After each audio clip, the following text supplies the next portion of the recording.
The Old Testament reading is Genesis chapter 22, beginning with the first verse. After these things, God tested Abraham and said to him, "Abraham." And he said, "Here am I." He said, "Take your son, your only son Isaac, whom you love, and go to the land of Moriah and offer him there as a burnt offering upon one of the mountains of which I shall tell you." So Abraham rose early in the morning, saddled his donkey, and took 2 of his young men with him, and his son Isaac. And he cut the wood for the burnt offering, and arose, and went to the place of which God had told him. On the 3rd day, Abraham lifted up his eyes and saw the place afar off. Then Abraham said to his young men, "Stay here with the donkey. I and the lad will go yonder and worship, and come again to you." And Abraham took the wood of the burnt offering and laid it on Isaac his son. And he took in his hand the fire and the knife. So they went, both of them together. And Isaac said to his father Abraham, "My father." And he said, "Here am I, my son." He said, "Behold, the fire and the wood, but where is the lamb for a burnt offering?" Abraham said, "God will provide himself the lamb for a burnt offering, my son." So they went, both of them together. When they came to the place of which God had told them, Abraham built an altar there, and laid the wood in order, and bound Isaac his son, and laid him on the altar upon the wood. Then Abraham put forth his hand, and took the knife to slay his son. But the angel of the Lord called to him from heaven and said, "Abraham, Abraham." And he said, "Here am I." He said, "Do not lay your hand on the lad or do anything to him, for now I know that you fear God, seeing you have not withheld your son, your only son, from me." And Abraham lifted up his eyes and looked, and behold, behind him was a ram, caught in a thicket by his horns. And Abraham went and took the ram and offered it up as a burnt offering instead of his son. So Abraham called the name of that place, "The Lord will provide." As it is said to this day, "On the mount of the Lord it shall be provided." This is the word of God for the people of God.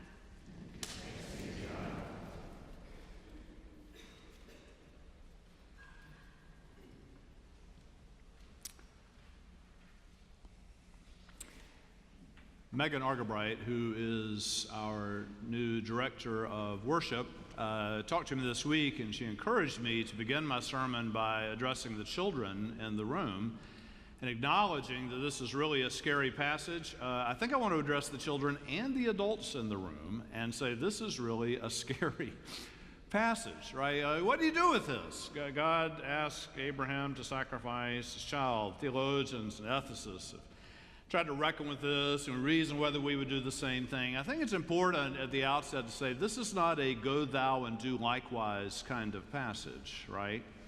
It's not like all of you go do what I told Abraham to do. That's not in it at all. A question that I like to ask, I think it's okay to ask this, is did Abraham hear God correctly? You have a lot of cases in the Bible where somebody thinks they hear God, and out of their zeal for God, they think God says something and they go and do it, but maybe they weren't hearing God correctly. You have those Israelite generals who say, we're supposed to slaughter the Amorites, men, women, children, cattle. Maybe they didn't hear God right, because God doesn't seem to be the kind of God who would be in favor of the genocide of whole populations. I should say, for me, this is a fairly simple story in its interpretation, and it's this. Israel's neighbors in those days, the Canaanites, the Hittites, the Babylonians, all of these people around, they did sacrifice their children as part of their religion. And I think in this story, Israel's God says, it shall not be so among you. Other nations do this, but it is so horrific, it is so mortifying to me that in Israel we will never sacrifice our children. Because you see, God treasures life so much. If you read this story slowly, go home and read it again and read it very slowly, you just feel the tenderness, the love, and the language. Your son, your only son. whom you love. They went, both of them together.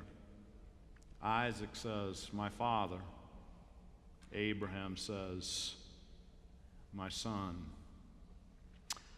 So much love, so much tenderness. Lisa and I had a lesson just yesterday in the tenderness, the wonder of love, how fragile and precious life is.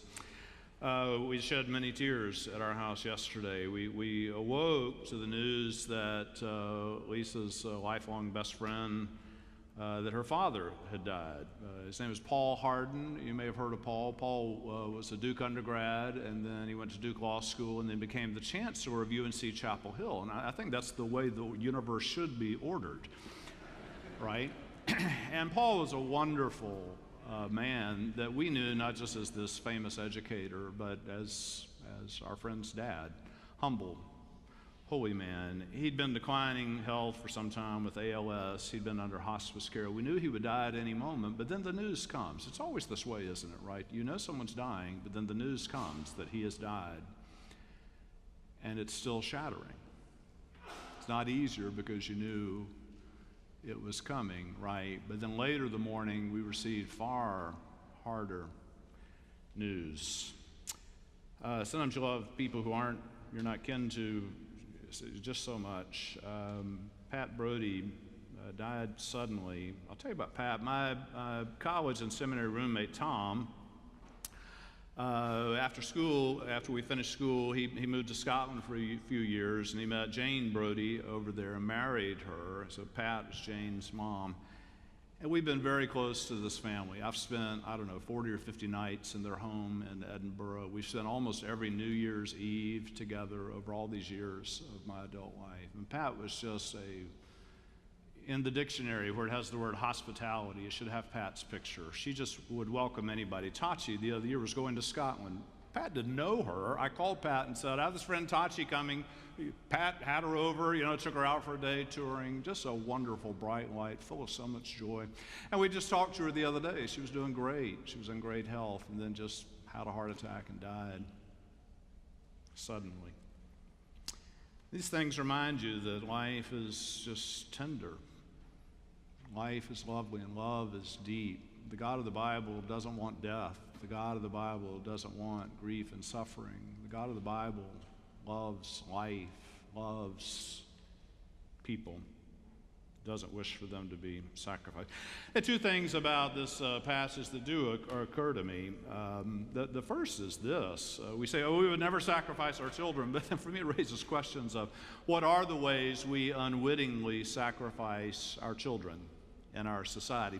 I think the last time I preached on this passage, I'm not sure, but I think it was, this was a number of years ago, and a few of you may remember this story. This was a really interesting Sunday morning, like, welcome to my world. I'm preparing to preach on Genesis 22, and I arrive at church, and turned out there had been ambulances at our building the night before. And you're thinking, why were there ambulances in the building? Well, one of our schools, I think it was one of the private schools, had a dance in Jubilee Hall, and it was to raise money for a water project in the Sudan. That sounds so wonderful, doesn't it? But why did ambulances come? Well, some of these children showed up and had so much to drink that they were unconscious.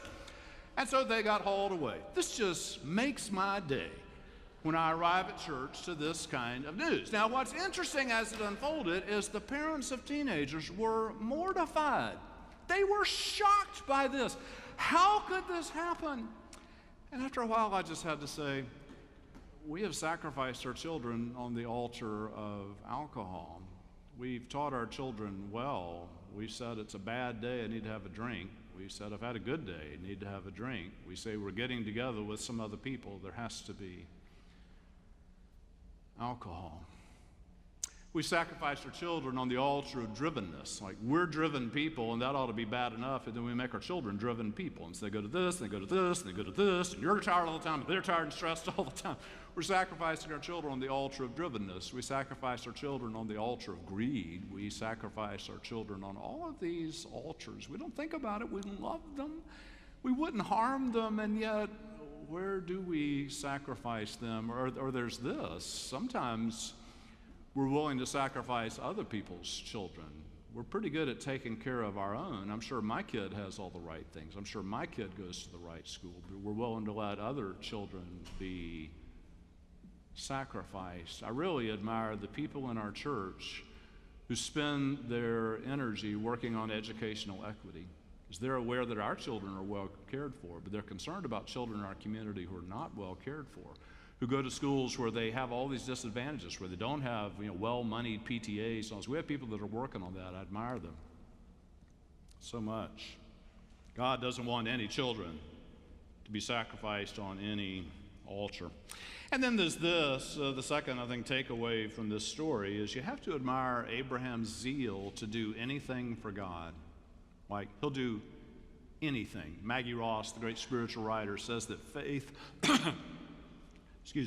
that faith is a willingness for whatever, and Abraham is willing to do whatever for God. I don't know about you, there are things I'm willing to do for God. There are things I prefer to do for God, but I'm willing to do anything for God. That's what Jesus did, right? Jesus preferred not to go to the cross. He didn't want to make that sacrifice, but he was willing for whatever. There's nothing that he held back from God. Last Saturday night, I wasn't here last Sunday. I don't know if anybody noticed, I wasn't here last Sunday. The reason I wasn't here is that on Saturday night, we were up at Lake Junaluska at our conference, and it was a great moment in the life of our family. My daughter Sarah, my older daughter, was ordained, and she's been moving toward this for a long time, as an undergraduate and in seminary and training and all this. And she was ordained. It was really cool. The bishop does the ordaining. Our bishop is named Paul Leland, and Paul recognized that Sarah's grandfather, my father-in-law, whose oil portrait is right out here in the hallway. By the way, I see him every day. It's great. That he is a retired bishop, and Bishop Leland said, I'd like to yield to you. I'd like you to ordain your granddaughter. And it was cool. So we gathered there, and Sarah knelt, and I watched my father-in-law, her grandfather, lay hands on her and say the prayers of ordination. I had a hand on her. Tom, her godfather, whose mother-in-law died yesterday, had a hand on her. It was a lovely, beautiful moment that I'll never forget. It was a treasure. But sometimes we misparse this, right? We think, oh, the ordained, that's so cool, they gave their life to God. But ordination for clergy is no different from what God asks of each one of us. God asks all of us to do something. God's asked Melanie and Nathan and me to do this, but God asks all of us to do something with our life. And the question is, are you willing to do it? Do you have things that you prefer to do for God, but things that you won't do for God? Are you willing really to do anything for God?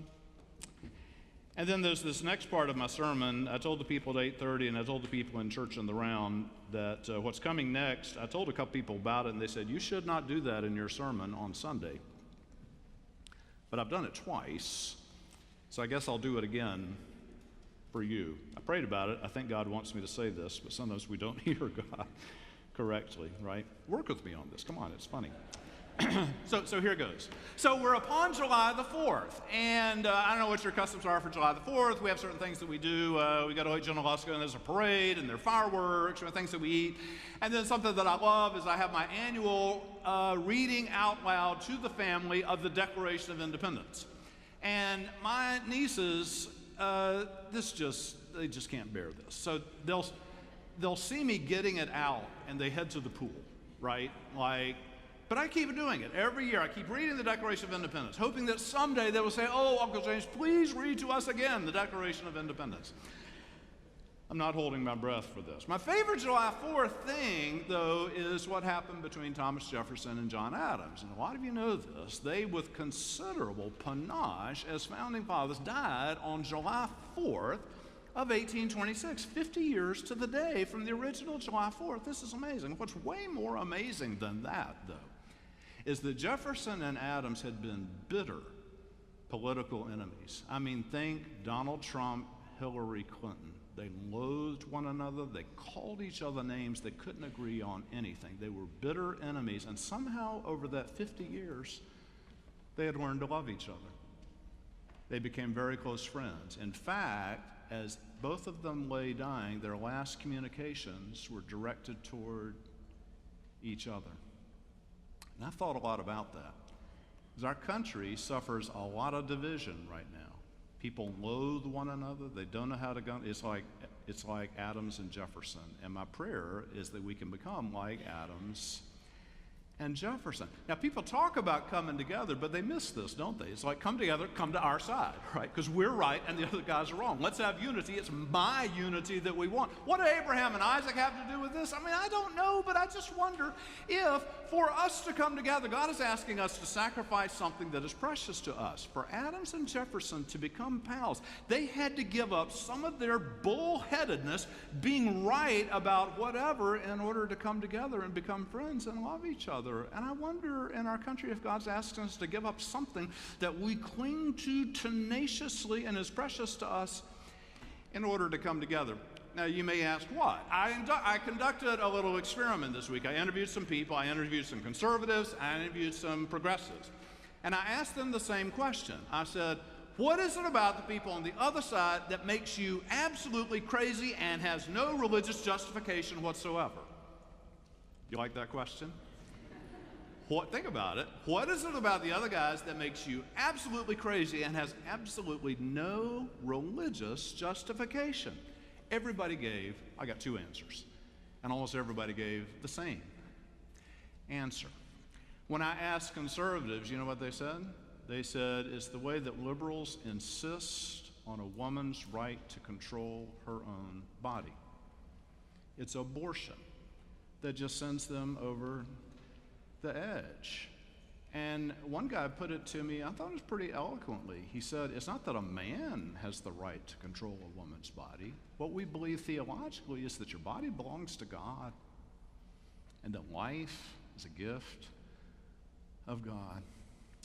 When I asked progressives, what is it about conservatives that makes you crazy? Every one of them said guns, this absolute right for guns. One guy said to me, Jesus didn't die on the cross so that we could have the right to bear arms. Jesus, in fact, seems kind of uncomfortable with the whole idea of such things.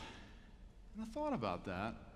These things that we cling to, maybe they have pretty flimsy religious justifications. Maybe for us to come together as a country, for us to be Christians who are interested not in what we want, but in what God wants. God might be asking us to give up some things that we cling to so tenaciously. I don't know. Finally, there's this freedom. I always get a little grouchy around July 4th because people say things and it just bugs me. I'm the only person I know. People say soldiers died so that we could be free. And I understand that. My father fought in World War II. He didn't die, but he was shot down, and he was heroic. I get all that. But then people say soldiers died so we could be free, and freedom seems to be so I can do whatever I want. Like soldiers died so I can drink beer, eat hot dogs, and goof off. Or I don't know what it is. And it's too cheap to say that soldiers died so you can do whatever the heck you want. Jesus died on the cross to set you free. Does that mean Jesus died on the cross so you can do whatever you want? I mean, I don't think so.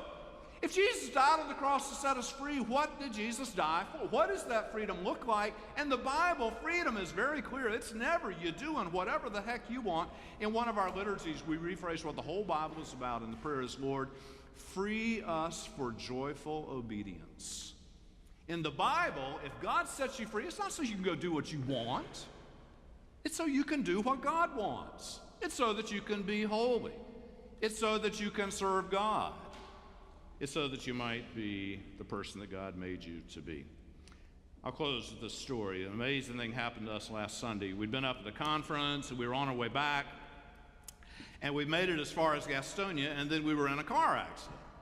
And what happened is we're coming down 321, if you know this, coming down from Hickory, and it's where 321 runs into 85. And if you know the road there, people suddenly realize you got to merge right to go towards Charlotte. So cars are always coming over, and it's always harrowing to get through there. So I'm driving along, and I'm behind a motorcycle, and I'm in front of a motorcycle. I found out later that they were father and son, but I didn't know that at the time. And then behind the motorcycle behind me was a car with a young woman driving it. So we're slowing down. So the motorcycle in front of me slows down. I slow down. I look in the rearview mirror. The motorcycle's slowing down. The woman behind is not slowing down. She crashes into the motorcycle and drives it into the back of my car. The driver of the motorcycle, the son of the man in front of me, he's splayed across the sidewalk over here. And this is horrifying. We leap out of the car. Lisa's calling 911. It's just so stressful. The young woman gets out of the car and she says, I'm sorry, I was on my phone. I'm sorry. I was on my phone. It was just frightening. Ambulances are coming. Somebody there knows what they're doing. So they're talking to the guy, being sure he holds his head still. The father, he says to me, I'm his father. I thought, oh my. He bent down, and this is Dwayne, the father. His son, Chandler, he was doing what you want him to do. Like, he was injured, but he knew his name was Chandler. He knew he was on 321 in Gastonia. He knew it was Sunday afternoon. So this is all very hopeful. Dwayne discerns that his son Chandler is okay. He stands up, he sees the woman crying, and he says, are you the one that hit my son? She says, yes, I'm so sorry. He walked up to her and put his arms around her and said, it's okay. My son is okay. Accidents happen. Then we dealt with the police and insurance and everything else, and finally it was time for everyone to part. We're all hugging each other. We'd all got to know each other well by then. The last thing, I'm standing with Dwayne. He says to Alexa, he says, could I have your phone number? He said, I would like to call you later tonight to assure you that my son is okay. Now, in the United States of America, we don't see this very much.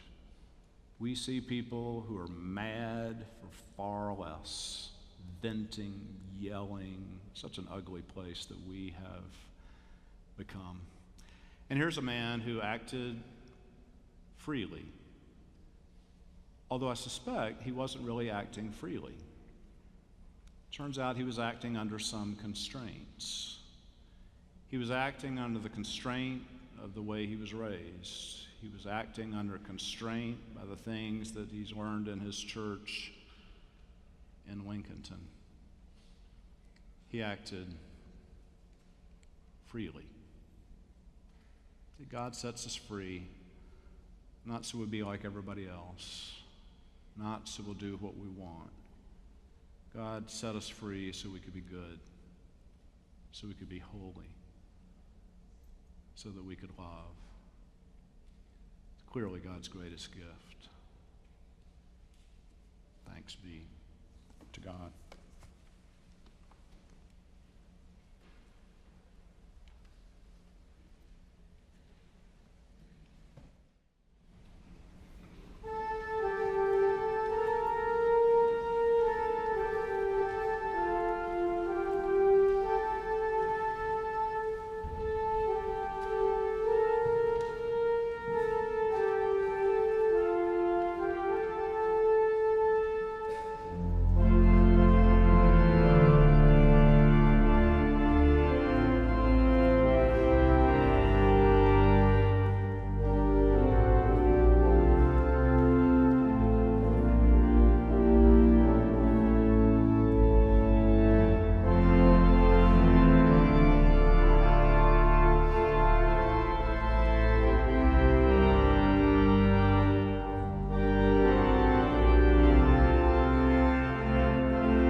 Hey, thank you for watching, and we hope you got something out of that. If you have any feedback for us, any response that was helpful to you, we would love to hear that. Please let us know. And everything that we put out is free, and we want it to be that way, but if you're able and feel led to support the mission of our church or the cost of providing this online content, here's how to do so.